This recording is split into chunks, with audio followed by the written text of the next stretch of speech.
My wife left me during her cancer treatment to beat me to it because she thought I'd walk out on her first, and now that I've finally rebuilt my life, she's begging for us to start over. I met my wife, I'll call her Anna, during our first year of university. We dated all throughout university and got married right after her graduation. Things were happy for about a while until Anna discovered a lump in her right breast. I encouraged her to have it checked out. She was reluctant to do so, but ultimately did because breast cancer runs in her family. And sure enough, that's what she had. The good news, if it can be considered good news, was that the breast cancer she had was extremely treatable with chemo and radiation. Based on her family history, her doctor also recommended a double mastectomy for her.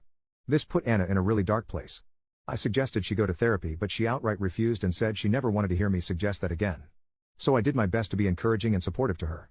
I took time off work to be at every appointment with her. I took on 100% of the household chores both inside and out. I did all of the shopping. I drove Anna everywhere she wanted to go. I planned out special dates for us. I gave her an hour-long foot massage every night. I literally did whatever I could to help. About 6 weeks into her treatment, Anna brought up the idea of going to stay with her sister Sarah for a week. This honestly relieved me as I was burning the candle at both ends trying to accomplish everything, and I thought some time apart would help the both of us. 2 nights into her stay with Sarah, Anna called me and said she wanted a divorce. She said she had read a lot about men who abandon their wives when their wives get sick, and that she was determined to leave me before I could leave her. I can't put into words how much this crushed me. I loved my wife. She was my everything. I begged her to reconsider. I told her I had never thought of leaving her, not even once. I asked her again to go to therapy, but she refused again. I asked her to go to couples therapy with me. She wouldn't. I asked her what I could do to convince her I wanted to stay. She said there was nothing, that I am a man and therefore I would leave. End of story. It took about a year because of where we lived, but eventually everything was finalized. I ended up selling the house and splitting the proceeds between me and my now ex-wife. I didn't want to stay in that town anymore, so I put in a transfer request at my job and ended up moving to a town about 2 hours away. For the past couple of years, I've been focusing on myself more. I got a dog. I've been on a few dates but nothing serious. I picked up hiking as a hobby and started gardening. But out of the blue, Anna called me 3 weeks ago. She said she'd been in town on a trip with friends and saw me, and all of her old feelings rushed right back to her. She said she was sick and out of her mind at the time, and that I couldn't hold her words or her actions against her. She said she still loved me, that she always had, and that she regretted leaving me. She begged me to give her another chance. I'm so confused. If I'm being honest, I still love Anna, but I'm no longer in love with her, if that makes sense. She broke my heart. I was devastated when she ended things. It took me a long time to get my head on right. But I also know she really was in a bad place because of the cancer. Do I owe it to her and what we had to hear her out? I'm scared that if we reconnect, I'll always feel like she'll have one foot out the door. But maybe that's unfair? I don't know what to do. Should I give her another chance like she wants? Relevant comment: I never recommend couples getting back together unless the issues that drove them apart are fixed. Cancer was not the problem. Lack of communication, trust and a willingness to compromise was, on her end. She made unilateral decisions without caring how it affected you. She refused therapy. The way you're writing this, it's still all about what she wants. Which sounds like the dynamic that destroyed your marriage. So what changed? I wouldn't do it. But if you want to open the door, you need to start with brutally honest couples therapy, and her active and honest participation is non-negotiable and a deal-breaker otherwise. Have the therapy to hash out and bury the past, and see if dating is an eventual possibility. You guys need to start from scratch. And it's okay if you try it and you can't move on like she expects you to. She hurt you, regardless of her motivations. Sometimes you can't undo things. Update 4 days later. Firstly, I'd like to say thank you to everyone who left comments on my original post. I now know what people mean when they say RIP my inbox. Many of you suggested I reach out to my ex-wife Anna for an in-person conversation.